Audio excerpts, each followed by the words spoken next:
What's going on, guys? Road to Matsuri. I know I said the last episode that it was going to be the last video of Matsuri prep, but I figured some of you might sort of be interested in this setup and what I usually take to Matsuri and that sort of thing. So I thought I'd make this video. Plus I still got a little bit of car prep to do as far as just doing a bolt check and doing a final brake bleed on the hydro, because from morning session when I jammed that caliper, the hydro's been a bit spongy. So a few little things I'm going to do, so I thought I'd just make this video. And there's going to be a fair bit of content coming out this week prior. I just started releasing videos daily, as you've seen, basically because I figure it's pointless having Matsuri prep videos come out after the fact of Matsuri. It doesn't really make much sense. So it's going to be pretty much daily videos up until this one. And then as soon as I start getting towards getting the Matsuri content out, there's probably going to be fairly consistent videos daily as well, just to get a lot of that Matsuri content out, because I want to break it up fairly good into different sort of videos, so it's not like just one massive big video. So I've got plans for that. You'll see as it comes. Anyway, if you're watching this, I'm at Matsuri at the moment, but I just thought some of you that are looking to get into doing this sort of thing might be interested to see what I sort of pack and take and what I prepare for. So as with every year, you just say the word Matsuri and it starts to rain. So weather's been classic Matsuri fashion. Every year, doesn't matter whether it's autumn or spring Matsuri, it just seems to rain. Anyway, I'm just packing up just some of the general camping gear from my house at the moment. I sort of have generally learnt to start packing. Every year I sort of pack a bit lighter and delete a few things from the setup. Mostly because I find that most years it ends up being just me camping. I usually have friends and people that come down on the Saturday or the Sunday. But generally I always find it's only me that's actually camping. So I find I don't actually really particularly need a lot of stuff. So straight up we have like shade and shelter. I just take 2 3-meter gazebos. I take 3 meters instead of big ones because I find, again, I'm normally there on my own. Say if I go Friday night to set up or Saturday morning, I'm usually there on my own for a little while first. 3 meters are a lot easier to handle on your own than the big ones are. So I take 2 3s, generally one setup for just camp setup and the other one set up for my car if I need to have it to work on. But I mean, Matsuri, generally it's always either really hot and sunny or it's raining. So always good to have shelter in either case. Don't mind my messy car, I really need to clean it out, but not here because I have nowhere to put any of that stuff. But as well as shelter, obviously chairs so you can sit down. I just take 1 gas cooktop, heap of cookware. I just have a box of general cookware, cutlery and sauces and that sort of thing, just stuff you generally take camping. And just a table. Also, these little format perforated things, they are awesome. They're really good for just about anything. Like I'll set up my bedding on them, I'll put them underneath a tent, I'll put them underneath my car, I'll put them underneath anywhere. Just like if it's muddy on the ground or wet, it just creates that sort of barrier. It makes it so much nicer to be in camp when they're on the ground. Also for the gazebos, also have like a whole heap of walls. So because it's usually raining and windy or sunny or whatever, usually wall them in. Try and be sort of considerate of where you're camped though. Like if you're camped right down on trackside and there's a hill behind you, and try not to make a complete visual barrier so that people behind you can still see the track and see the action.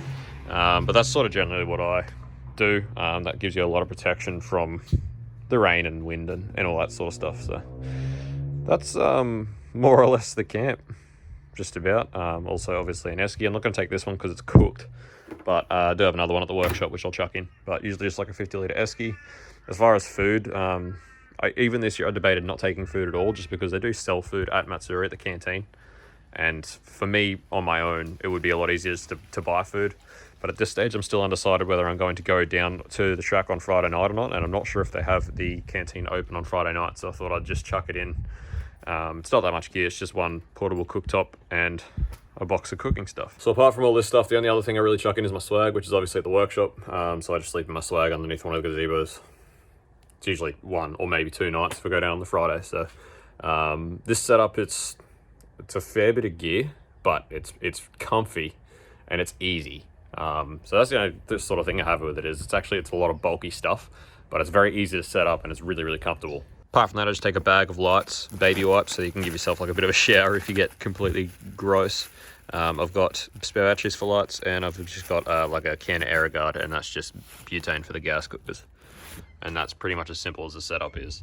I take 2 10-litre containers of just water, just general water, as well as in the 50-litre esky, I'll usually buy one of those 24 packs of bottled water, because with people coming and going and being around, it just gets eaten up.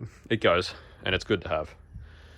And yeah, as far as food, I just stick to easy stuff. Like might cut up a container of onions, take a container of onions with you and some sausages and bread, and just sort of keep it easy and simple. It's only a couple of nights, so I just do it as easy and simple as I can.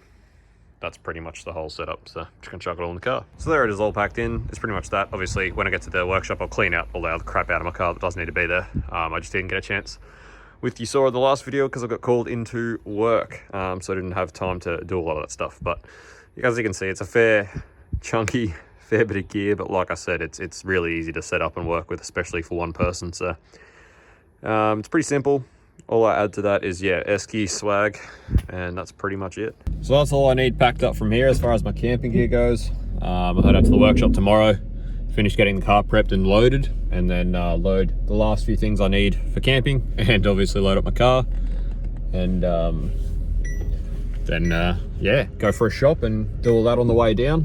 I'm still unsure whether I'll go Friday or not. It depends where I decide I want to set up camp as to how early I want to get down there to secure wherever I'm going to be. So still deciding that at the moment.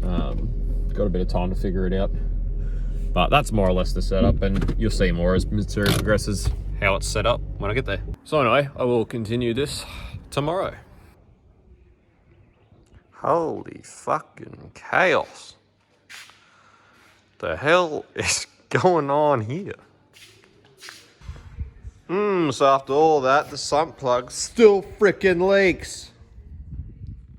Christ. Anyway, what are we now? Thursday, so Matsuri's in 2 days. At the moment, I'm just going to do a bolt check over the whole car. I've got some new little GoPro mounts on for some new angles for Matsuri. Hopefully get some nice, good footage for you all. I'm gonna have to look at changing this bonnet latch because it's actually completely screwed now. So I'll have to look and see if I can flog one off the Bintara if they're the same, but I'm pretty sure the Bintara and Series 1 have a different latch. But I'll go have a look anyway. I don't know, looks like it might be the same, so might get out of trouble. Righto, so do have a new bonnet latch, which is nice and good, not so dicky, so that's good at least. Did a bolt check on the hot side before I got it hot. That was all pretty good. I got a little bit more out of all the manifold bolts and stuff. Now when I did have this running the other night, I didn't experiment with Adam. I got him to feel underneath the screamer and just check whether the wastegate was actually opening while I was sitting here revving it, and it was. So I've just double checked by putting a boost gauge on the end of the reference line for the turbo, and obviously where the reference is from the housing is building pressure before it builds pressure throughout the rest of the system. So obviously you do get pressure drop across your intercooler and that sort of thing, but obviously it's building pressure just in the housing there. So you can see when I rev this up,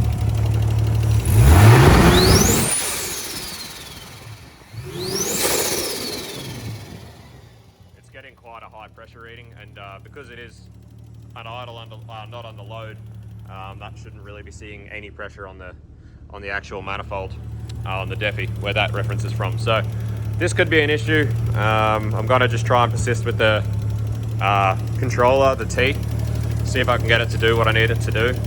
But if not, I'll just piss that reference off and just take a reference from the manifold for now, for Matsuri, just to get it to where it needs to be. The old setup had a reference from the manifold. It's not the be all and end all. It is better to have it on this side of the throttle body somewhere though, so that it doesn't see vacuum. Righto, so after continuing that experiment for a little while and letting it actually get hot and revving up pretty hard, like this was seeing up towards like 12, 15 pound, while obviously the manifold pressure was still seeing like 0.2 kPa, which is pretty much SFA. So I've decided to just go ahead and get a reference from the manifold. So all I've done is tee into my reference for my boost for inside. That way I know that what I'm seeing on my Defi is exactly what the gate is seeing. So it's going to be a lot easier to actually set it up and get it right from there. Like I was saying, it's not ideal to have the reference from the manifold where it sees vacuum as well. Should really particularly only have it on the front side so that it only sees positive pressure, not vacuum. But it's going to be better obviously than seeing things like 12 PSI when it's not even under load. So this is going to be the next best thing. It's good enough. Like I said, the old setup, this is how the old setup was set up, and it never had a problem. So I'm pretty happy to do this for Matsuri. After Matsuri, I might look at getting a reference welded onto the first bit of alley on the intake setup. So put a reference down here or something. Righto, bolt check is done. Hydro's been bled up. So apart from a wash and obviously packing it full of all my crap, car is ready to go. So I had planned from this point to take the car for a quick strap up the road just to make sure and try and get the boost pressure correct with the controller, with the T. But Rex was saying that he's been keeping an eye on the road this week, and just about every day, at least twice a day, the cop's been going past. So sort of just not worth doing. That'd be a funny video. Hey guys, got my car impounded 2 days before Matsuri. Lost my license. So as far as spare fluids, obviously we take oil. That's an obvious one to take. Brake fluid. I run octane booster in this thing. Power steering, gearbox oil, coolant, brake clean, and then usually just like some WD-40 or something as well. I've always got my little container of bolts. That's just all metric bolts that mostly came out of this thing. Just a general box of bolts for if you need them. Always good to have your own little container of bolts. Rags, jack stands I feel like is pretty self-explanatory. Jumper leads are always good to have. As well as that, I take spare coil, spare fuel pump, spare leads, some spare studs. This is my little creation if you watch where I was trying to solve my center bearing issues for my tail shaft. So I take some of this high density rubber with me for in case I need to do that. I've also have a spare center bearing, which I ain't going to take. As well as that, Liam's going to take down his spare RB30 gearbox for me, so that I have a spare gearbox there this weekend. And I also will be taking my spare axles. So I've got a spare set of axles in case I do something crazy like that. I wouldn't expect any of that stuff to go wrong, but again, it's little stuff like that where you can't just duck down to the servo or Super Cheap and grab it. With Quinzo Matsuri, you've got Yamato Super Cheaps just down the road anyway, so I generally don't try and worry too much about things like hose, and I do take a little bit of spare heater and vac hose with me, but you know, I'll chuck a couple of hose clamps and whatever in, but like a lot of this stuff you can just duck down to Super Cheap and grab if you really are in trouble. So this is my spare center bearing, so I'll chuck that in. Apart from that, it's just things like tapes. Always good to have tapes. Shitloads of zip ties because drift life. That's just what happens. And I always take some catch dishes, some containers for, you know, just for cleaning stuff out or I have to dump oil or anything. That's pretty much it for the spares. As far as tools, I've got just my sort of toolbox, which I have set up all the time pretty much for the track. As well as that, I just take some basic battery tools and obviously the rattle gun with the right size socket for these wheel nuts. And that's essentially it. Apart from that, it's just heaps of fuel. Fingers crossed we don't need any of it, but that's the plan. The plan is to not need any of this stuff, except for this, obviously, change tyres. But spare belts also take spare belts with me. That's always good to have too. So the only other things I would like to normally chuck in, which I don't have this time, is some of that copper gasket spray or that Holomar or whatever you use for that in case you need to do something with gaskets, and some RTV. I would also usually chuck in just a tube of RTV for in case you need to mess around with water pumps or anything like that, which does often happen. So that's about the only other two things that I would normally have in my kit of spares box. But I don't know, I feel like this year I'm really prepared for that sort of thing, and I'm fingers crossed I don't have any. Plus, like I was saying, I can just duck down to Super Cheap and grab some if I need it. So righto, so did end up taking it for a quick stab after all that down the street. Loaded it up, did get to 13.7 PSI around that. So I've just wound it back 2 clicks now. So now that's just about all the way in plus 1 click out. So see how that goes at Matsuri, but I would assume that once it's unloaded of all the weight and just turning tyres at Matsuri, it should be doing pretty well. It should be pretty well on that sort of 10 to 11 PSI. So Adam's done on a pier. I have it right. What are you doing? Oh, just packing up stuff for Matsuri. Oh. Why is this here? In front of So that I can move stuff from here up to there. Oh, okay. We're not taking that to Matsuri. I was like, Yeah, Cressy's not ready for Matsuri, mate.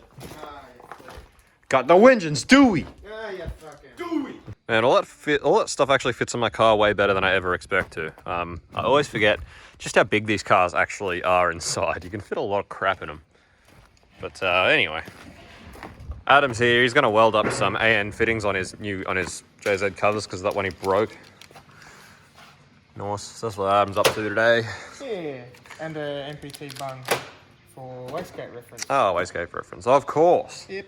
Very good. All right. Well, I'm going to run into town and get some fuel, fill up all my jerry cans so that they can get loaded in the cruiser ready to go.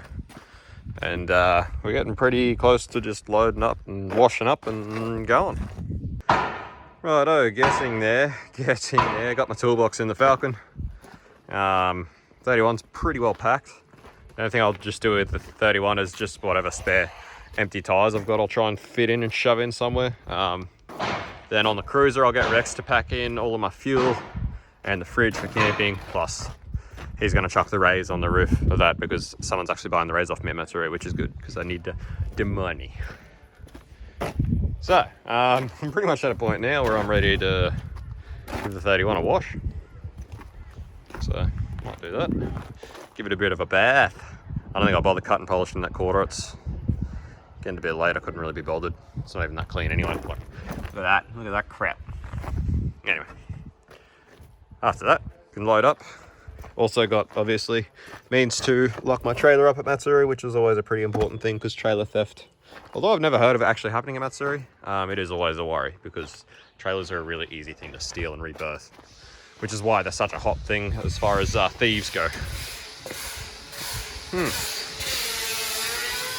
Cool. So what I'm trying to do is load Rex up with the stuff because Rex isn't staying for Sunday. So I'm trying to make sure I've got between these two cars loaded up everything I particularly need that I'll need for Sunday, which is obviously the camping gear and tools and spares and things like that. And then in the cruiser here for Rex, that's why I've decided to put the a few other sets of wheels that I need to fit in and the jerry cans, because that way on Sunday morning when he comes back, he can just take all the dead wheels and bring back the empty jerry cans, and I'm not going to miss them. So that's the way I'm trying to organise how it's all packed in. And so far, it's doing pretty well. Shout out the mighty big wagon. What a machine. It's an amazing machine. The males are just straight black. They don't have the red bit. Hello, big old body thing. Big old redback. Does old mate want that with the wheels or? That's extra. Nice and clean. As clean as this thing gets. Every time I watch it, it looks less clean to me. Anyway, gave the rays just a quick once over for old mate. Realised one of them's leaking at the stem, so sorry mate, but I don't have time to sort that out. One day. Sorry, Dan. One day we'll do a closed door respray on it, clean it up. Yeah, one day it'll be nice. Same with mine. Yeah, one day I'll put a new front end on it. New bonnet. That bonnet's rooted. Liam's here. There he is. Oh, what a sight. Liam actually out the workshop. Have you noticed this though? What's with all the Euro trash? There's just Euro trash everywhere now. How do you think I feel? There's never been so much trash out here. And then there's just the Falcon over here standing proud. Anyway, Liam bought my spare gearbox, so a big thank you to Liam for that. Hopefully I don't need it, but at least I know if it's there if I do. Last thing I really want to do is be this invested into Matsuri and get there Saturday morning and just explode a gearbox. So it'd be good to have a spare, even though it'll suck the change on the track. Yeah, so what we'll do is, if it breaks Saturday, we fix it. If it breaks Sunday, just put it bring on it the back. trailer and come home. Yep. That's why it's in the cruiser. Because if we need it, I'll be there Saturday. Yeah. I'm leaving Sunday, that's it. Yeah, I agree. Not changing a gear. I agree. Sunday. Just giving Liam the grand tour. He's never seen a lot of our crap because he's never been out here. This is a pretty big thing, Liam. Are these gunner doors? Yeah, they may as well be. They actually would look pretty good on a Silvia. Yeah, they kind of, yeah. Yeah, no, pretty fucking cool, eh? Yeah, so Liam's here pinching a heap of shit for his 31. Yeah. This feels real familiar.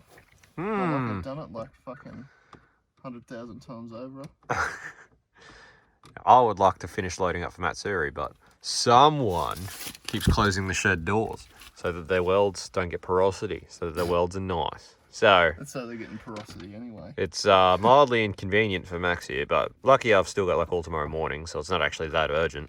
It just would have been nice to be completely loaded up. Fuck, you're almost good to go anyway. Yeah, I'm pretty much there. All I need to do is hook up the trailer, load my car on, and then just finish loading what I need to load into the cruiser. So Rex is also up there. He's digging out his VL turbo injectors and ECU so that Liam can do a purchase. So mine can be... And didn't you say you'd bought a turbo? I bought turbo for my Skyline. Ah, so Liam's purchased turbo for his. So literally doing... Obviously he's purchasing VLT, ECU and injectors. Looking some stuff out here, so you can see it's all happening for Liam's R31. Yep. We do need to do when I edited that video, obviously I had to leave the boys to go do some other stuff while they took the 31 home, and then the camera went flat. But after Matsuri, definitely will do a video on that R31 explaining exactly what it is, because there really is no information in that video of us going to pick it up about what it actually is. Just, oh, It'll do a job. it'll do a job. No, we'll go a lot more in depth on that car after Matsuri. It's just obviously, as you can appreciate with the lead up to Matsuri, I've been a very busy boy. Just fucking bend it, mate. Just bend it. There, that makes it easy. Much easier. Easy as. Except for the wire that's still fucking plugged in.